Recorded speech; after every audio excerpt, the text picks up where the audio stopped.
হে everyone good morning. আজি মিঠাই আৰু কুৰকুৰিৰ সৈতে চাহকাপ খালোঁ ৰাতিপুৱা। আজি ছানডে' হয়, তো খোৱা বোৱাৰেই ষ্টাৰ্ট কৰি দিছোঁ।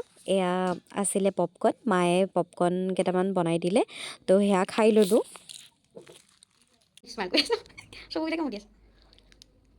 কি কৰিবা আহিছা? কি?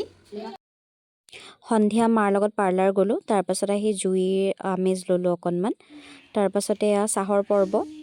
লাল চাহ বনাইছে দেই, সকলোৱে মিঠা নাখায় যে, মোক অকণমান মানে চেনি অকণ এক্সট্ৰাকৈ ঘুটি দিছে আৰু লাল চাহ কাপ খালোঁ।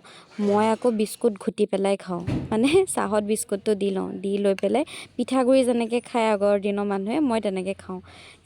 এনেকৈ খাই পেলাই ভাল লাগে বাৰু। কোনে এনেকৈ খায় বাৰু জনাবচোন। তো মাহঁতে লেকচাৰ দি আছিলে, ময়ো শুনি শুনি পেলাই সেয়া বিস্কুট খাবলৈ ল'লোঁ।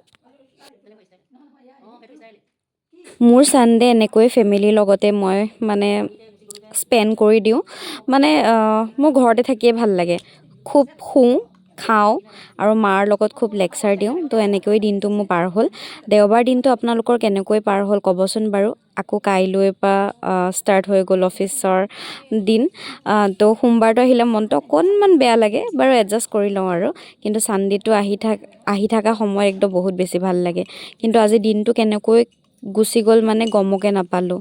তো মই মানে একদম তলি উদং কৰি পেলাই খাইছোঁ আৰু। তো আজিলৈ আহিছোঁ, বাই।